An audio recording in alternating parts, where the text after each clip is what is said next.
الله وبركاته.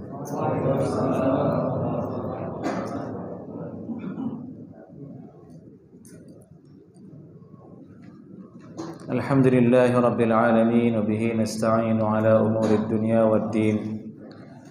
اللهم صل وسلم وبارك على نبينا محمد وعلى آله وأصحابه وأزواجه وذريته ومن تبعهم بإحسان إلى يوم الدين. اللهم علمنا ما ينفعنا وانفعنا بما علمتنا وعلمنا ما ينفعنا سبحانك لا علم لنا إلا ما علمتنا إنك أنت العليم الحكيم. Pelajaran kita malam ini melanjutkan ke bab berikutnya, bab ma jaa fi kitabati syurut.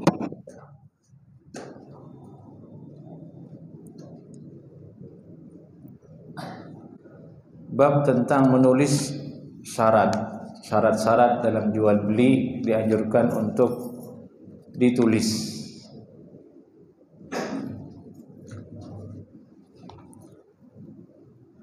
Dan penulisan syarat ini pada dasarnya sudah ada dalam Al-Quran. Allah berfirman, ya ayyuhalladzina amanu idza tadayantum bidainin ila ajalin musamma faktubuh. Wahai orang-orang yang beriman, apabila kalian saling berhutang satu dengan yang lainnya, apabila kalian berhutang, ini tadayantum, kalimatnya lil musyarakah, tadayantum, begitu bunyi ayatnya.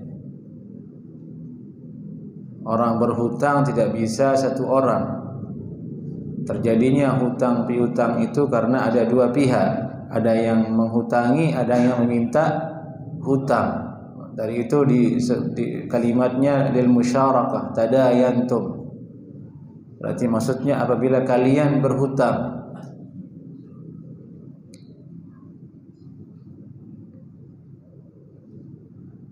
Ini faedah ilmu nahwu, tadayantum dibina alil musyarakah, di mana suatu perbuatan tidak mungkin terjadi oleh satu orang, mesti dua orang baru terjadi amaliyah tersebut. Maka kalimatnya wazannya menjadi tafa'ala, tadayantum, saling berhutang. Hutang piutang bisa terjadi satu orang? Tidak bisa.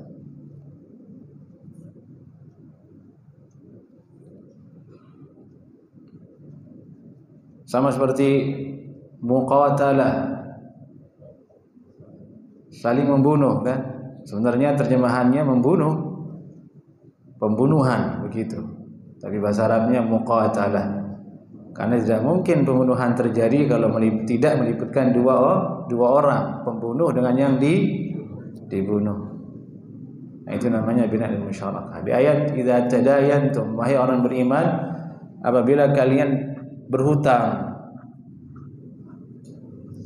bidainin dengan suatu piutang ila ajalin, pembayarannya nanti sampai waktu tempo tertentu. Ini berarti syarat, kapan bayarnya, tanggal berapa, tahun berapa perjanjiannya. Disuruh apa? Faktubuh, disuruh tulis. Ini firman Allah dalam Al-Quran. Dari itu ulama menganjurkan mesti ada bukti penulisan, menunjukkan canggihnya syariat Islam dalam urusan jual beli. Tidak ada yang luput. Kalau di hari ini apa namanya itu? Ahli akuntansi kan? Harus ditulis semuanya. Masuk sekian, keluar sekian, minusnya sekian. Pola pemikirannya sudah ada dalam Al-Quran dasarnya. Ini ayat yang tadi. Nah, kalau tidak begitu akan terjadi kekacauan.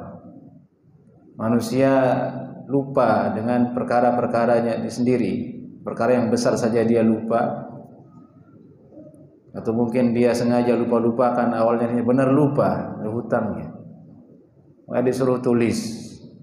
Al-hifdzu khiyanah, hafalan itu pengkhianat. Ya, ini tidak bisa setia sama kita. Sekarang kita ingat, besok kita lupa, dia pergi. Disuruh tulis. Sekali lagi, sampai hal yang penting saja kita lupa. Antum tanggal berapa antum nikah dulu? Banyak yang lupa kan? Padahal itu hari yang sangat bersejarah bagi perempuan, tapi ya kalau laki-laki melupa dia. Saya juga lupa tanggal berapa itu. Sebagian orang, sebagian keluarga itu menjadi penyebab terjadinya kekacauan di rumah tangga. Gara-gara suaminya lupa tanggal hari pernikahan. Si istri maunya diberi hadiah. Ada istilahnya itu, nggak salah anniversary apa itu. Nah, kita mah laki-laki nggak terlalu romantis kan yang kayak gitu. Dia yang ingat ya. Pura-pura lupa aja udah. Daripada antum ingat merempong jadinya. Nah, hal seperti itu lupa, apalagi hal-hal yang kecil. Muamalah kita sering lupa, disuruh catat. Itu dalam Al-Quran. Wabil khususnya jual beli yang besar, yang dia adalah hutang piutang yang besar, harus dicatat karena perintahnya faktubuh di situ. Tulislah. Kalau secara kaidah, secara zahir wajib, berarti disuruh tulis sama Allah Subhanahu wa taala. Yang menunjukkan hari ini betapa telitinya dan tegasnya syariat kita. Tidak ada tidak sungkan dalam masalah itu. Hutangnya berapa ditulis, biar nanti tidak terjadi kekacauan. Maka di antaranya hadis ini juga menyebutkan hal itu. Babu ma jaa fi kitabati syurut. Qala haddatsana Muhammad bin Bashar qala akhbarana Abbad bin Laits sahibul Qarabisi al-Basri qala akhbarana Abdul Majid bin Wahab قال لي العداء بن خالد بن هوذة، يعني العداء بن خالد بن هوذة.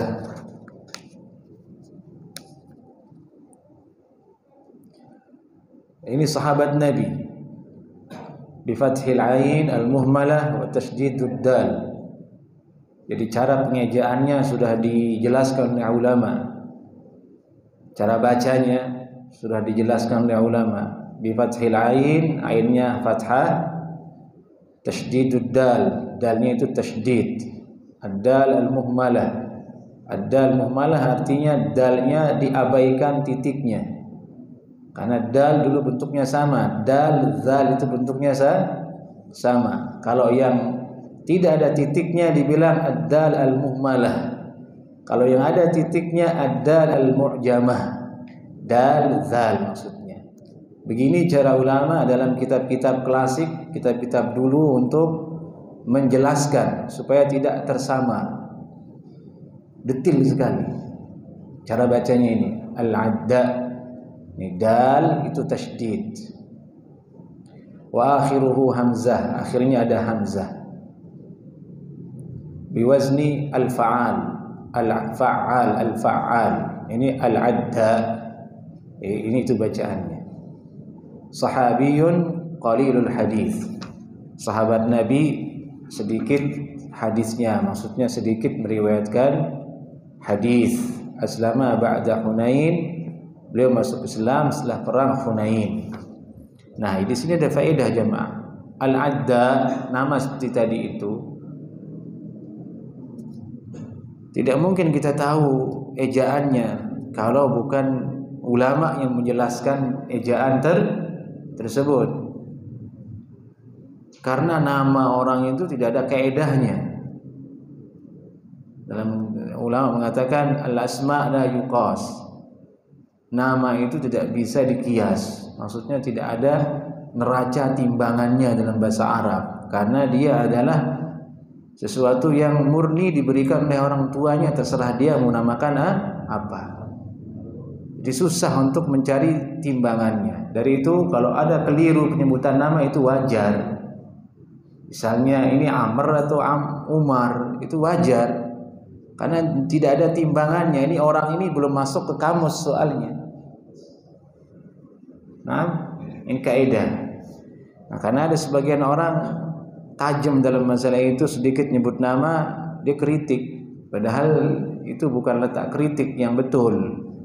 Karena nama sahabat, nama ulama itu tidak ada kiasnya, tidak ada kaidah khususnya untuk mengetahui beginilah ejaannya, tidak ada. Didapat dari sama'i, pendengaran, dari guru ke guru, dari guru ke guru. Nah ini faedah. Tadi disebutkan nama sini Al-Adda bin Khalid bin Hauzah, sahabat Nabi. Beliau berkata, ala uqri'uka kitaban, tidakkah engkau mau aku bacakan kepadamu suatu tulisan? Katabahu li Rasulullah sallallahu alaihi wasallam. Rasulullah sallallahu alaihi wasallam beliau pernah menulisnya untuk saya. Qala qultu bala. Abdul Majid bin Wahab berkata, tentu saya mau. Siapa yang tidak mau menerima hal yang semulia itu? Fa akhraja li kitaban. Lalu beliau mengeluarkan kepada saya suatu tulisan, satu kitab. Kalau di hari ini barangkali apa namanya itu, orang jual beli yang ada kertas nota, kwitansi. Wallahu alam, barangkali sejenis itu. Dituliskan hadza mashtara al-Adda ibnu Khalid bin Haudah min Muhammadir Rasulillah sallallahu alaihi wasallam. Tulisannya ini yang telah dibeli oleh Al-Adda bin Khalid bin Haudah, jelas namanya, pembeli. Min Muhammadin sallallahu alaihi wasallam, dari Muhammad sallallahu alaihi wasallam, selaku penjual. Ishtara minhu 'abdan aw amatan. Beliau, yakni Al-Adda bin Khalid, telah membeli seorang budak laki-laki atau budak perempuan. Ini objek yang dijual, ditulis di kwitansi itu. Nama penjual Nabi Muhammad. Nama pembeli siapa? Al-Adda bin Khalid. Yang dijual barangnya apa? Budak. Percis tidak dengan yang di kwitansi? Percis kan, itu komponen isi kwitansi kan seperti itu. Ini sudah ada. Modern sudah, Nabi itu sudah modern SAW. Barangkali itu orang-orang baru itu dapat dari sini, cara berjual beli. Sallallahu alaihi wasallam. La da'a wala ghailata. La da'a artinya tidak ada penyakit pada budak tersebut. Tidak ada penyakit pada budak tersebut. Al-batin sawa'un zahara minhu syai'am la. Batin maupun zahirnya tidak ada penyakitnya. Jadi ini jelas, transparan. Budak yang dijual tidak punya penyakit. Ini menunjukkan budak itu seperti barang. Ada aibnya tidak, ada cacatnya tidak. Spesifikasinya disebutkan. Alhamdulillah kita merdeka ya jemaah ya. Kita bukan budak. Kalau mungkin kita hidup di zaman perbudakan dulu, khawatir kita ini budak dulu. Dijual. Nah, ini penyakitnya fulan, ini fulan, ini dijual. Nauzubillah min. Alhamdulillah, alhamdulillah. Banyak alhamdulillah jemaah kalau begitu. Tidak ada penyakitnya.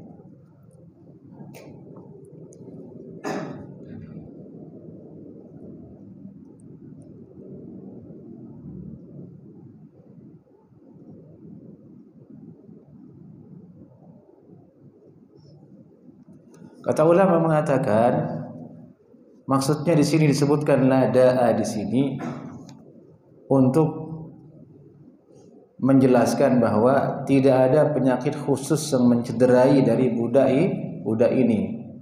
Yang lagi menunjukkan transparannya jual belinya Nabi sallallahu alaihi wasallam. La ghailata. Al-ghailah artinya yakni tidak ada tipu daya. La ghailata, tidak ada tipu daya.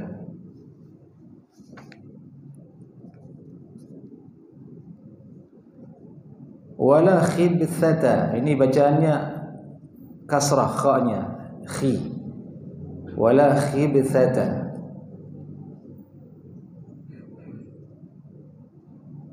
Dia mengatakan khubthata, maksudnya al-akhlaqul khabithah. Dan budak ini tidak ada juga akhlaknya yang jelek. Subhanallah. Karena dia manusia kan. Dijelaskan tidak ada penyakitnya. Tidak ada juga hilah, tipu daya. Dan tidak juga dia memiliki akhlak yang buruk. Budak ini bagus akhlaknya. Sampai akhlaknya ditulis ini budak. Kalau orang jual sapi kira-kira menulis gitu enggak sekarang? Ada penyakitnya, ada begininya, suka nyeruduk, ditulis enggak? Enggak ada kan?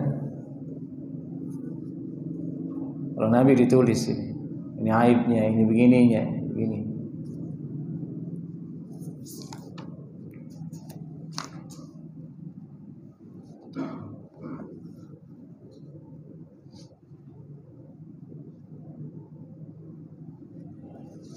Kemudian bai'al muslimi al-muslimah. Ini jual beli tersebut adalah jual beli dari seorang muslim kepada muslim lainnya. Yang tidak ada tipu daya di dalamnya. Maksudnya sifat jual beli seorang muslim seperti itu kepada muslim lainnya. Tidak ada tipu daya. Itu kira-kira isi kwitansi atau tulisan yang disimpan oleh sahabat Nabi bernama Al-Adda bin Khalid bin Hauzah ini. Maka diambil darinya kemudian banyak faedah. Di antaranya yang paling penting adalah dituliskan di situ syurut-syurut, syarat-syarat, ketentuan-ketentuan, spesifikasi dari barang yang dijual. Yang paling inti adalah ditulisnya transaksi jual beli tersebut dengan jelas. Nah, ini semoga menjadi pelajaran bagi kita, bagi kaum muslimin yang berkecimpung dalam urusan tijarah jual beli.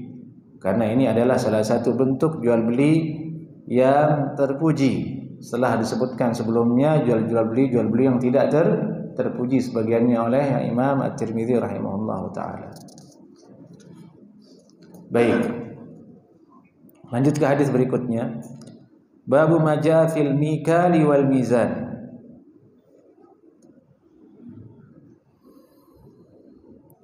Bab pembahasan tentang al-mikal wal mizan. Ini timbangan.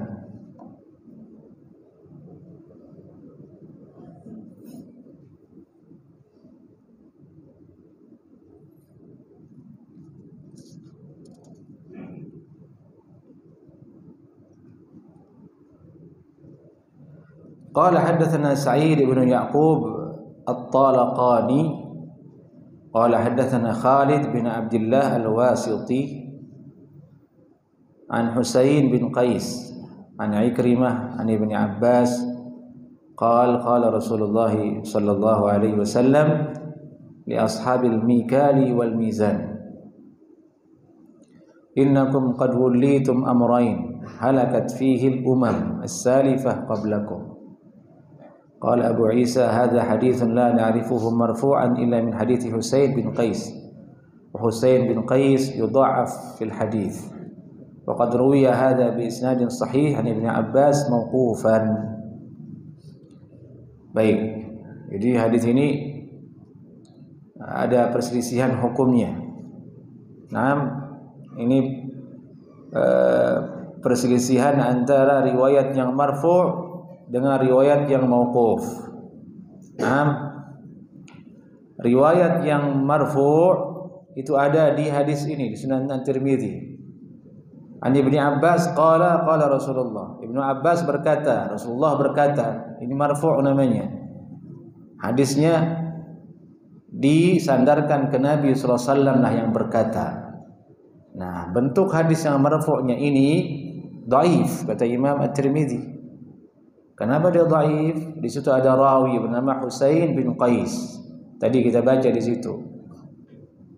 Yani Sa'id bin Ya'qub At-Talaqani, Khalid bin Abdullah Al-Wasiti, Husain bin Qais. Nah, itu urutan yang berapa? Yang ketiga dari silsilah sanadnya. Ini yang ketiga. Husain bin Qais ini matruk, kata Imam Ibnu Hajar dalam kitabnya At-Taqrib. Matruk itu artinya tidak boleh diambil riwayatnya. Orang alim namanya ada di sini itu menunjukkan dia orang alim. Hanya saja dalam urusan periwayatan hadis dia itu lemah sekali, tidak bisa diterima riwayatnya. Ini faedah, maksudnya tidak boleh seorang penuntut ilmu ketika melihat rawi itu matruk, ditinggalkan, dia lemah, artinya terbayang berarti dia nggak berguna. Enggak begitu. Sekedar ada namanya di sini itu sudah menunjukkan dia orang besar. Nah, karena namanya bersambung ke Nabi sallallahu alaihi wasallam, ini di jajaran orang-orang alim nyambung ke Nabi sallallahu alaihi wasallam. Tidak semua orang bisa masuk namanya ke sanad hadis itu, meskipun dia dhaif dan matruk. Maksudnya dia sudah sampai ke level yang sangat tinggi, tapi di level tinggi itu tidak bisa bersaing dibandingkan dengan yang lain, tidak diterima riwayatnya. Ya, Husain bin Qais ini tadi kita katakan dinukil oleh Mubarak Furi dalam At-Taqrib. Al-Hafidz Ibnu Hajar mengatakan matruk, ditinggalkan hadisnya. Imam At-Tirmidzi sendiri mengatakan yudha'af fil hadis. Beliau ini didhaifkan dalam hadis. Baik. Kemudian ada riwayat yang mauquf. Yang mauquf maksudnya itu murni perkataan Ibnu Abbas radhiyallahu taala anhuma. Paham Tom? Bisa nangkap ini, nyambung? Baik, yang tadi itu marfu' ke Nabi sallallahu alaihi wasallam. Sama dari Ibnu Abbas juga, tapi yang marfu' ini dhaif dia karena ada rawi Husain bin Qais tadi itu. Ada satu jalur periwayatan ini tapi tidak marfu' ke Nabi, mentoknya ke Ibnu Abbas. Beliau yang bicara. Nah, versi yang ini, yang Ibnu Abbas yang berbicara, yang punya redaksi perkataan, bukan Nabi SAW, ini sahih. Nah, ini mauquf, ini marfu'. Nah, ini yang seperti ini menjadi penyebab hadis itu dhaif. Yang mana yang mau diambil, yang mauquf kah ataukah yang marfu'? Ini adanya riwayat yang mauquf menunjukkan bahwasanya marfu' ini dhaif, atau sebaliknya adanya riwayat marfu' kemudian ada mauquf, ini menunjukkan bahwasanya yang mauquf ini dhaif salah satunya. Nama dikuatkan oleh ulama, yang qawi adalah yang mauquf, dia yang diambil. Artinya riwayat yang ini yang disebutkan oleh Imam At-Tirmidzi ini dhaif secara marfu', tapi yang mauquf sahih dan isinya itu sama. Dari itu tidak boleh kita mengatakan hadis itu dhaif lalu kemudian isinya juga dhaif, belum tentu. Bisa jadi yang dhaif itu hanya sanadnya saja, isinya sahih. Sahih dari mana? Kan ada riwayat yang mauquf yang sahih. Sahabat kalau berkata bukan dari kantongnya, tapi dari siapa? Dari ilmu yang dia dapatkan, yang pernah didengar dari Nabi SAW, itu dari yang lainnya, dan maknanya tidak menyalahi kaidah syariat Islam. Nah, ini yang dimaksud oleh ulama, tidak serta-merta hadis dhaif itu langsung kita coret. Paham Tom? Bisa dipahami? Baik, pahami saja lah, nanti kita ulangi lagi insyaallah. Intinya itu penjelasannya. Baik, apa isinya di sini?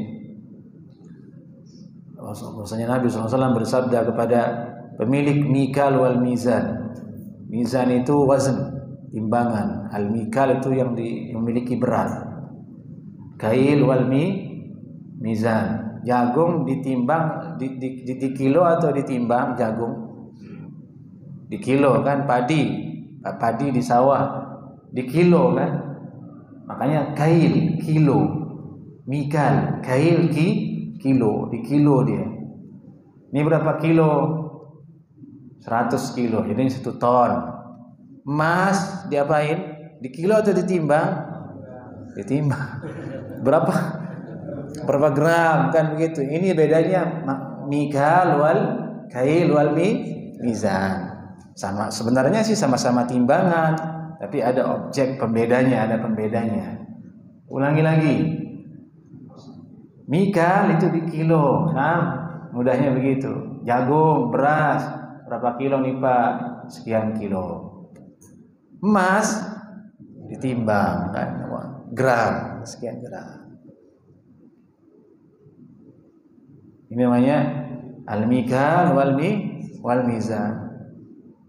Nah, ini mikal, timbangan harta di dunia itu, ini dia. Di kilo kah atau ditimbang? Tidak keluar dari itu. Tidak keluar dari itu. Dari itu muncul kedua kalimat ini dalam pembahasan ilahnya emas itu sehingga mengalir riba di dalamnya itu apa? Apakah karena dia yuzan, ataukah dia yukal, ataukah dia thamaniyah? Nah, itu bahasan lain yang intinya adalah pahami mikal wal mizan. Dia takaran untuk kita mendapatkan kebutuhan kita, beras, jagung, emas, uang. Kalau yang mengatakan uang itu ditimbang dengan gram seperti emas, kan dulu begitu di zaman Nabi pakai emas, dinar dan dirham. Nah, dua hal ini karena dia adalah cara utama manusia bisa mendapatkan kebutuhannya untuk melangsungkan hidup. Nabi menjelaskan, innakum qad wullitum amrayn, sungguhnya kalian telah diberikan dua perkara, dikuasakan kepada kalian, diberikan kepada kalian dua perkara. Halakat fihi al-umam as-salifah qablakum, telah binasa orang-orang sebelum kalian karena sebab dua perkara itu, yaitu al-mikal wal mizan, tidak jujur dalam menakar barang jualan. Beras 1 kilo dikurangin. Yang paling tidak bisa kita selidiki itu sekarang adalah bensin. Lebih jujur yang jual pakai botol. Kelihatan berapa Pak sebotol? Ya udah saya beli sebotol. Jelas enggak? Jelas. Satu botol udah jelas, ini satu botol, ya sudah segini, jelas nampak. Kalau yang pakai selang itu gimana cara antum tahu? Wallahu a'lam. Siapa tahu komputernya error. La haula. Sudah gitu mahal juga. Maka besar sekali dosanya orang-orang itu kalau dia licik di dalam memberikan takaran bensin, solar dan lain sebagainya. Yang dia di hari ini adalah kekuatan dasar bergeraknya ekonomi. Kapan bensin naik, beras ikut naik. Kapan naik bensin, telur ikut naik. Yang sepuh mengerti hal ini, yang muda belum mengerti. Apa hubungannya beras sama bensin katanya. Itu mah enggak usah kuliah juga, orang lapangan tahu. Beras, telur itu anak-anak muda datang ke dapur antum pakai apa? Pakai gerobak, pakai motor. Datang tuh dari puncak ke sini, ke peternak, ke Bekasi itu, ke pasar itu pakai apa? Pakai bensin. Kalau bensinnya mahal, naik otomatis. Tidak mau rugi dia transportasi. Rugi Pak saya kalau murahan ini mahal. Bensin lagi naik semuanya. Terus seperti itu mau dicurangi juga sama orang-orang yang la haula wala quwwata illa billah. Semoga Allah berikan kita jalan keluar ya, seperti itu. Maka dari itu hemat-hemat kita bensin jemaah. Nah, kalau tidak butuh ya udah gue saja.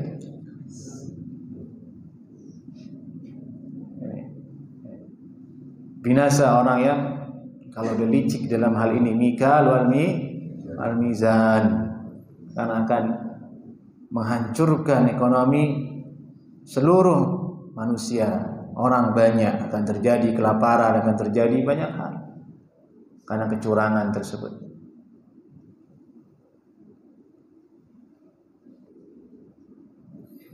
Baik. Ini maksud dari babu majaa fil mikal wal mizan. Kita lanjut ke hadis berikutnya. Babu ma jaa fi bai'i man yazid. Babu ma jaa fi bai'i man yazid. Ini salah satu bentuk jual beli yang dibolehkan. Nah, sebagian ulama mengatakan menamakan ini dengan muzayadah. Muzayadah. Nanti kita lihat hadisnya. Qala haddatsana Humaid ibnu Mas'adah qala akhbarana Ubaidullah ibnu Shumair bin Ajlan qala haddatsana Al-Akhdar ibnu Ajlana an Abdullah Al-Hanafi an Anas bin Malik radhiyallahu taala anhu anna Rasulullah sallallahu alaihi wasallam ba'a hilsan wa qadahan wa qala man yashtari hadha al-hilsa wal qadah faqala rajulun akhadtuhuma bidirham faqala an-nabiy sallallahu alaihi wasallam man yazidu ala dirham fa'atahu rajulun dirhamaini faba'ahuma minhu. Ini hadis kata Imam At-Tirmidzi rahimahullahu taala, hadza haditsun hasan la na'rifuhu illa min hadithi Al-Akhdar bin Ajlan wa Abdullah Al-Hanafi alladhi rawa an Anas huwa Abu Bakar Al-Hanafi. Baik. Ini hadis berasal dari Anas bin Malik radhiyallahu taala anhu.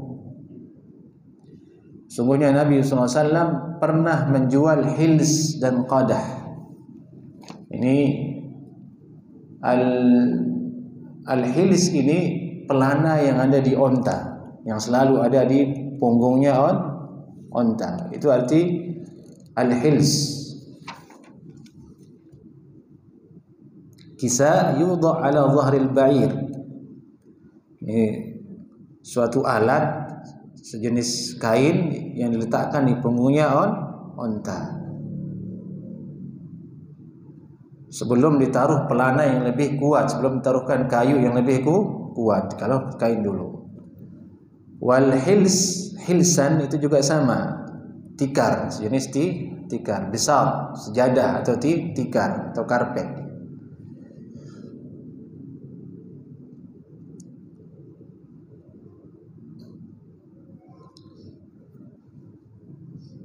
Disebutkan bahwasanya ini ada kisahnya. Anna rajulan sa'alan Nabi sallallahu alaihi wasallam sadaqah. Ada seorang laki-laki minta sedekah ke Nabi. Faqala lahu hal laka syai'? Apakah kamu punya sesuatu? Tidak langsung diberi sama Nabi. Nabi ingin mendidik sahabat ini. Laisa li illa hilsun wa qadhun. Tidak punya apa-apa ya Rasulullah kecuali tikar dan alas yang ada di punggung onta ini saja. Bukan ontanya yang dia punya ya, bukan. Kalau punya onta berarti mampu. Yang dia punya alasnya saja seperti ini loh, alas meja itu. Ini saja yang saya punya. Hanya itu hartanya. Datang minta ke Nabi sallallahu alaihi wasallam. Faqala Rasulullah sallallahu alaihi wasallam bi'huma wa kul thamanahuma. Jual keduanya lalu makan harganya. Summa idza lam yakun laka syai' fasalis sadaqah.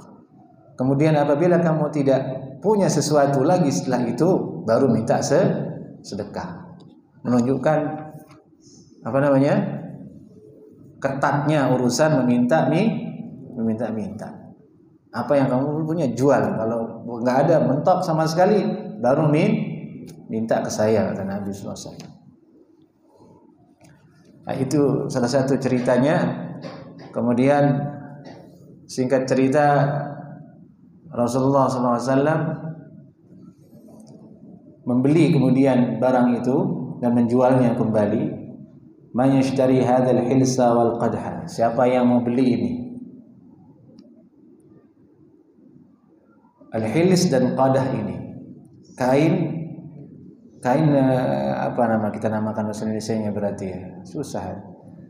Kain pelana onta dan sejadah ini dan tikar ini. Siapa yang mau beli? Kemudian ada seorang laki-laki yang berkata, saya yang ambil ya Rasulullah. Saya bayar dengan 1 dirham. Murah sekali satu dirham. Nabi bersabda, "May yazid ala dirham." Siapa yang mau beli lagi lebih dari 1 dirham? Ini terlalu sedikit. May yazid ala dirham. May yazid ala dirham. Fa'atahu rajulun, ada laki-laki lain kemudian memberi Nabi sallallahu alaihi wasallam, membelinya dengan 2 dirham, dilepas dengan 2 dirham. Nah, ini maksudnya di sini dengan may yazid ini sekarang. Siapa yang nambah harganya? Gambarannya ini 1 dirham, kemurahan, siapa yang mau nambah lagi? Saya, begitu. Sampai mentok ke 2 dirham, ya sudah dijual gitu. Kalau sekarang apa namanya itu? Lelang, bai'ul muzayadah. Nah, gimana hukumnya? Boleh hukumnya, ini dalilnya. Lalu beda, sebagian ulama mengatakan tidak boleh. Dia menyangka jual beli ini mirip dengan jual beli saumul akhihi ala saumi akhihil muslim. Menjual beli barang dagangan di atas dagangan saudaranya. Dibantah oleh ulama. Ini bukan, bedanya di mana? Bedanya itu kalau jual beli dagangan orang lain, yang beli barang yang sudah dibeli orang lain itu adalah sudah terjadi transaksi akad. Jadi saya beli 1 dirham, taib, saya terima 1 dirham, setuju, sepakat. Baru dia datang, saya bayar 2 dirham. Ke saya saja, yang itu sudah batalkan. Ini yang tidak boleh. Nah, kalau muzayadah ini kan belum ada yang deal, masih baru tawar menawar, 1 real, 1 dirham, 1 dirham, saya 1 dirham, tapi belum sampai bilang sepakat, belum. Yang menjual masih nahan harganya. Sampai siapa yang berani angka yang lebih tinggi. Nah, ini bedanya muzayadah dengan jual beli saudaranya, menjual beli di atas jual beli saudaranya. Ahimtum jami'an? Alhamdulillah. Baik.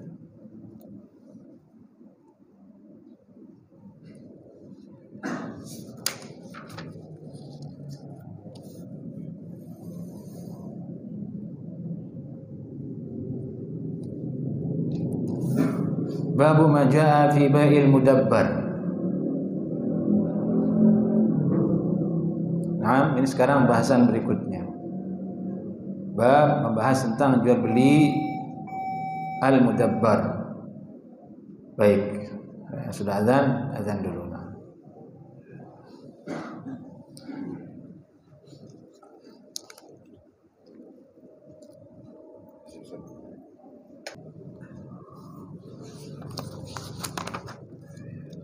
Baik. Tadi sebelum kita masuk ke hadis tadi, di situ ada kalimat hilsan wa qadhan. Qadhan itu artinya gelas ya, cawan. Saya tersilap tadi. Nah, kalau hilsan itu alas pelana onta, qadah itu ma'ruf, yaitu gelas atau cawan. Ka'as wa qadah. Nah, sekarang kita lanjut ke hadis berikutnya. Babu ma jaa fi al-bai'il mudabbar. Ini al-mudabbar masih kaitannya dengan budak ya. Jual beli al-mudabbar. Mudabbar itu budak yang dijual atau dikaitkan kemerdekaannya dengan kematian. Yani dia mengatakan kepada budaknya, kalau saya mati nanti kamu merdeka. Nah, kapan saya mati kamu merdeka. Itu namanya mudabbar. Ada juga budak yang satu orang pemiliknya 2, setengah-setengah, diberi patungan. Jadi satu budak manusia milik 2 orang. Ada juga budak yang dia kemerdekaannya dikaitkan dengan harus menebus dirinya sendiri, dengan mengatakan tuannya, kalau kamu bisa memberikan saya uang sekian dirham, kamu merdeka. Seperti Salman Al-Farisi radhiyallahu taala. Ini jenis-jenis budak perbudakan di zaman Nabi. Nah, ingat, itu tidak dilarang sama Nabi. Nabi tidak mengingkari itu, dibiarkan sama Nabi, menunjukkan bahwasanya Tadi yang saya pernah katakan sebelumnya, perbudakan itu tidak dilarang, tapi dianjurkan untuk dimerdekakan. Karena dulu orang butuh dengan budak. Raja, orang kaya, bangsawan, dia tidak bisa mengerjakan semua yang dia miliki dengan tangannya sendiri. Ada budak, taruh di sawah, ditaruh di kebun, ditaruh di perusahaan. Kalau sekarang,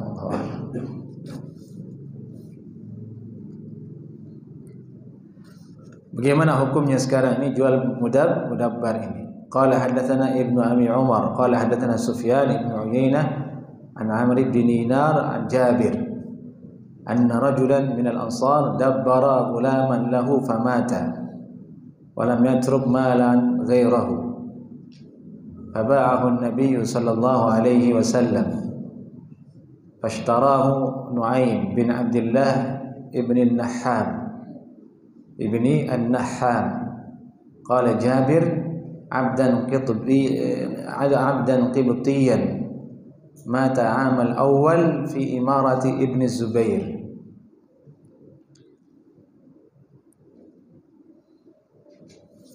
Baik. Dari Jabir bin Abdullah radhiyallahu taala anhu, ada lelaki dari kaum Ansar dulu,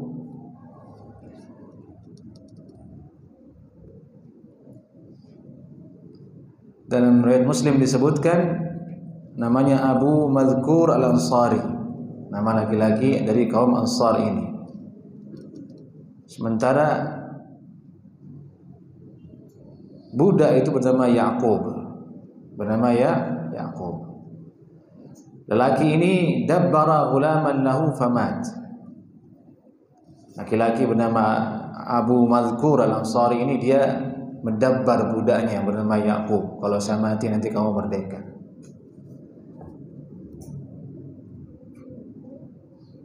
Famata, lalu dia meninggal dunia. Benar meninggal dunia. Walam yatruk malan ghairahu, dan tidak meninggalkan harta selain budak tersebut. Tidak ada hartanya selain budak tersebut. Menunjukkan budak itu adalah harta, sama seperti barang. Faba'ahu Nabi sallallahu alaihi wasallam, lalu Nabi sallallahu alaihi wasallam menjualnya. Dijual sama Nabi sallallahu alaihi wasallam. Fashtarahu Nu'aym, lalu dibeli oleh Nu'aym bin Abdullah bin Nahham. Qala Jabir berkata, budak ini adalah seorang budak Qibtiyan. Ini Qibti itu berada di Mesir. Budak Qibti, karena Qibti itu ada di Mesir. Kemudian meninggal dunia di tahun pertama di kekhalifahan atau pemerintahan Ibnu Zubair, Abdullah bin Zubair radhiyallahu taala anhu. Berdasarkan hadis ini, kata Imam At-Tirmidzi, wal amalu ala hadha al-hadits inda ba'd ahli al-ilm min ashabin Nabi sallallahu alaihi wasallam wa ghairihim lam yarau bi bai'il mudabbar ba'sa wa huwa qaulu Syafi'i wa Ahmad wa Ishaq. Dan inilah yang diamalkan, atau amalan inilah yang diamalkan oleh para ulama berdasarkan hadis ini dari kalangan para sahabat dan yang lainnya, tidak memandang ada masalah dengan menjual budak yang mudabbar. Dan ini pendapat Imam Syafi'i dan Imam Ahmad dan Imam Ishaq. Wa kariha qaumun min ahli ilmi, dan sebagian ulama memandang makruh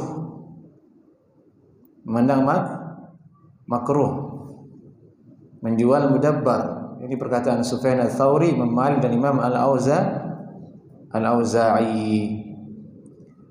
Di sini menjadi masalah itu begini. Kalau riwayatnya lempeng seperti di atas tadi, mati majikannya lalu baru dijual, beres tidak urusan? Beres.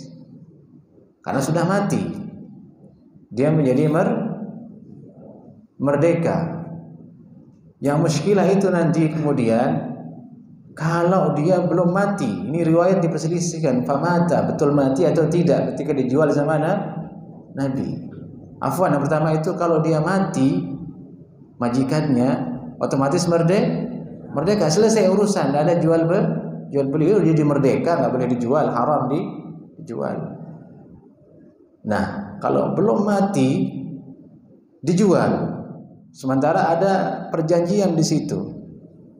Majikannya kalau mati dia akan merdeka, masih keikat sama janji itu tuannya. Ada celah dia untuk merdeka. Kalau pindah ke orang lain lagi tuannya, nggak akan merdeka.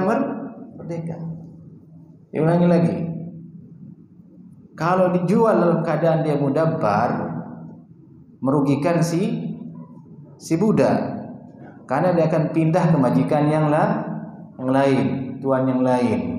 Yang di tuan yang pertama masih ada celah dia untuk merdeka, mati dia merdeka.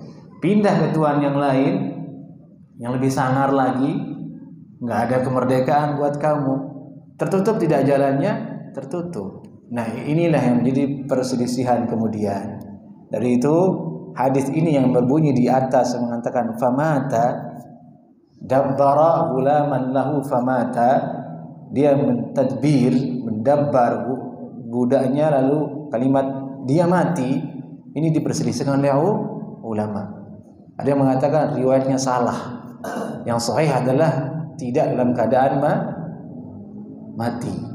Dari itu terjadi perbedaan pendapat di antara ulama dengan rincian yang tadi. Sebagian mengatakan boleh, sebagian mengatakan makruh. Baik. Jelas jemaah? Alhamdulillah, ini masa lampau ya. Tidak ada lagi sekarang.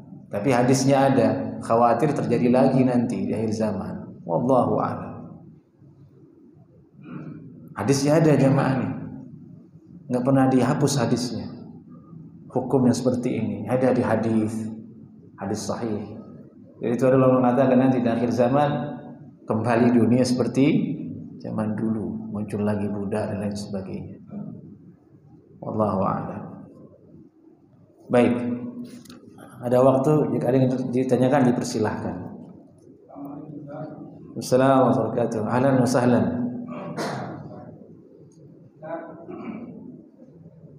Ada hadis yang mengatakan bahwa kemudian hadis itu bukannya makruh.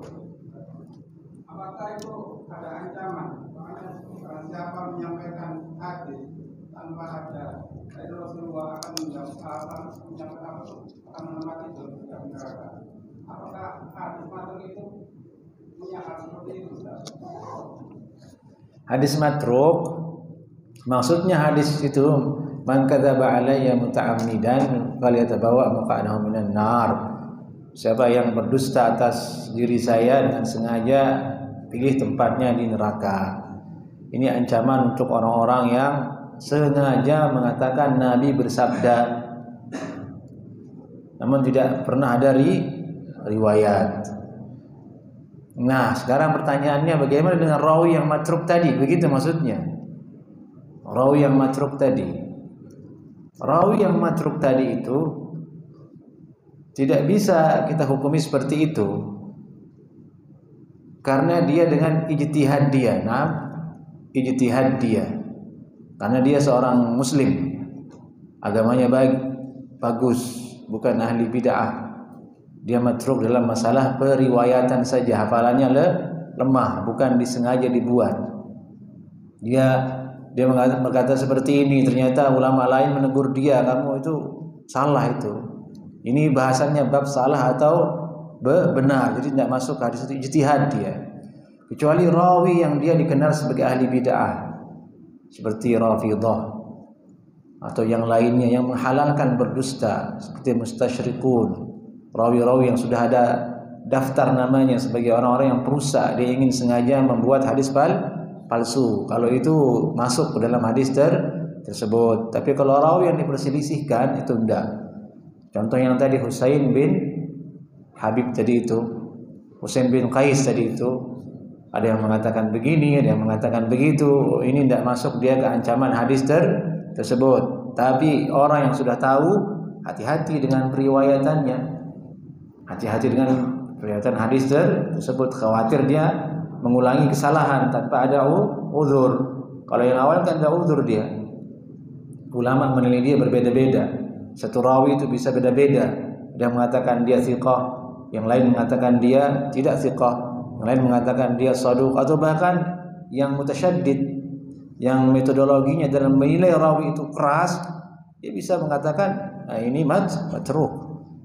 Seperti misalnya Imam Syafi'i rahimahullah taala, kalau tidak salah kami ingat, dikatakan bahwasanya tidak dikenal oleh Imam At-Tirmidzi, atau kalau nggak salah Imam An-Nasa'i, kurang ingat kan, salah satunya itu.